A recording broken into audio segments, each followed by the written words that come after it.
Vote Imran Khan का जिंदाबाद देने जा रहे हैं, मुल्तान से आए बाइक पे माशाल्लाह वाला वोट देने जा रहे हैं। बहुत अच्छे इमरान खान को। बस यही कहानी है ज़िंदगी की, कब क्या हो जाए कोई पता नहीं। कुरान पाक में लिखा है बेशक इंसान जो है बहुत ज़्यादा झगड़ालू है। इंसान की हैसियत सिर्फ इतनी है कि वो एक बीमारी की मार है, एक बीमारी जो हवा के झोंके की मानद उसके ज़िंदगी में दाखिल होती है और उसको अर्श से फर्श तक पहुंचा देती है। अगर इंसान किसी पे जुल्म करने पे आए तो कभी नमरूद, कभी फ़िरौन और कभी शद्दाद बन जाता है। दूसरों पे जुल्म सितम करते हुए ये सोचता भी नहीं है कि ये वक्त जो है वो उस पर भी आ सकता है। अच्छे वक्त में इंसान कभी नहीं सोचता कि उस पर भी बुरा वक्त आ सकता है।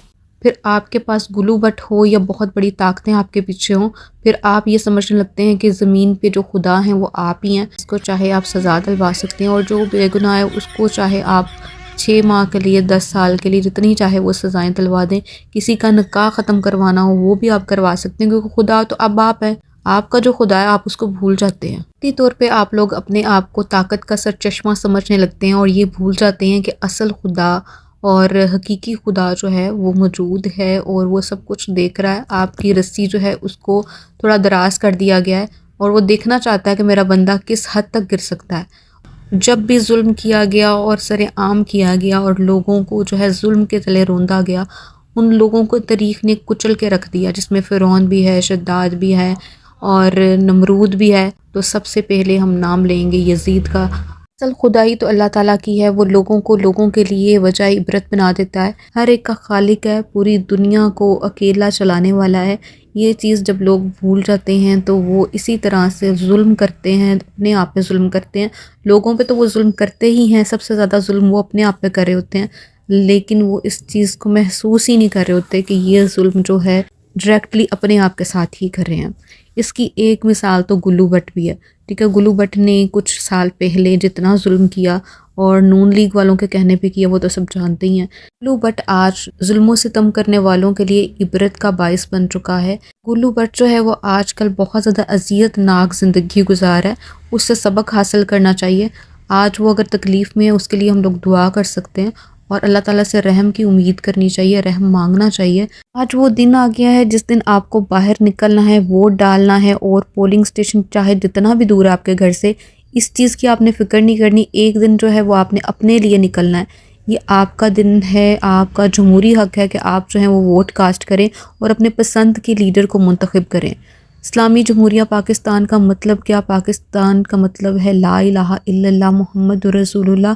मतलब आप आज़ाद हैं, आज़ाद शहरी हैं। अपनी आज़ादी के लिए आपने बाहर निकलना है, वोट कास्ट करना है और उस लीडर को मुंतखब करना है जो 6 माह से कैद के अंदर है। हर तरह से उसके ऊपर मुकदमे चलाए जा रहे हैं, उसकी हर तरह से तज़लील की जा रही है, उसका नामो निशान तक मिटा दिया गया। नाम तो खैर पहले लेने की इजाज़त नहीं थी, अब तो निशान तक छीन लिया गया है। अच्छा, आज जब मैं वोट कास्ट करने गई हूँ तो मेरे सामने 2 जो पेपर आए हैं उसमें इतनी ज़्यादा कन्फ्यूजन थी। मतलब जो उम्मीदवार जिसको मैंने वोट कास्ट करना था, पहले मैंने उसका नाम पढ़ा, उसके आगे फिर मैंने निशान देखा, फिर इतने निशानों के अंदर से उसको सिलेक्ट किया और इसी तरह से कौमी असम्बली का जो था बैलेट पेपर, उसको भी मैंने इसी तरह से मतलब सिलेक्ट करके उसके ऊपर जो है वो स्टैंप लगाई।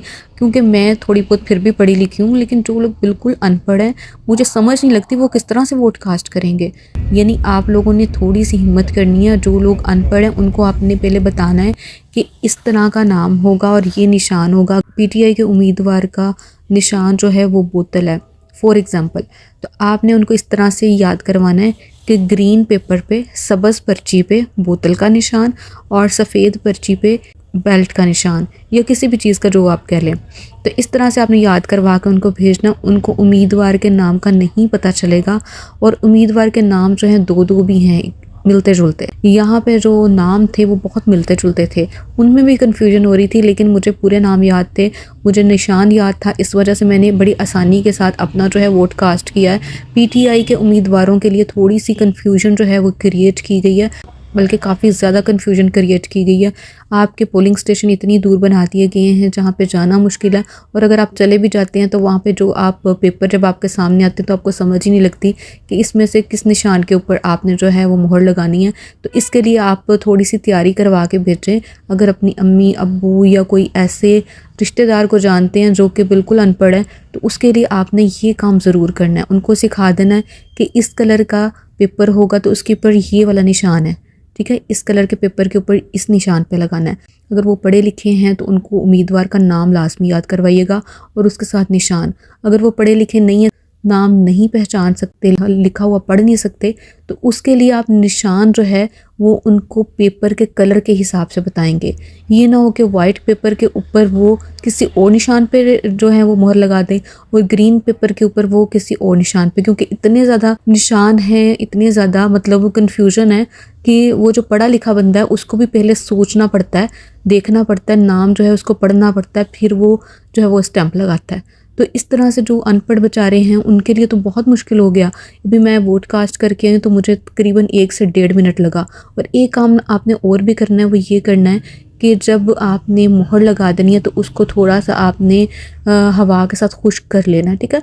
क्योंकि वो जो मोहर है जब आप बंद करेंगे इसको, ठीक है, डिब्बे में डालने के लिए, वो दूसरी साइड पे भी लगने के चांसेस हैं।